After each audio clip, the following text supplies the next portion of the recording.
तो भाइयों, काजल राघवानी और खेसारी लाल यादव के विवाद के बीच में आप लोगों ने कहीं ध्यान नहीं दिया होगा। पवन भैया आज एंट्री मार चुके थे। आप लोगों को किसी को पता नहीं है, बहुत से लोगों को नहीं पता, मेरे को पता नहीं था।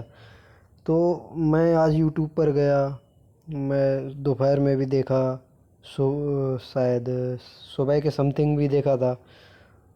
तो मेरे को यार दिमाग में आया कि ये गाना, एक गाना आया हुआ है पवन भैया का यूट्यूब पे। बार बार मेरे को वही सजेस्ट हो रहा था, वही दिख रहा था। तो मैंने कहा ये पता नहीं कब आया है। तो मैंने खोल के देखा, पावर स्टार मूवी का गाना, और वो भी आज ही रिलीज़ हुआ। भाई साहब, ज़बरदस्त नज़र गाना, बहुत ही ज़बरदस्त नज़र गाना, बहुत ही पीआईपी। आप लोगों ने अगर नहीं सुना है तो अभी जाइए सुनिए, और सुनने के बाद हमारे चैनल को सब्सक्राइब भी कीजिए। पहले चैनल को सब्सक्राइब कीजिए, बेल आइकन दबाइए, और कमेंट कीजिए ऐसी बढ़िया न्यूज़ के लिए, और लाइक कीजिए।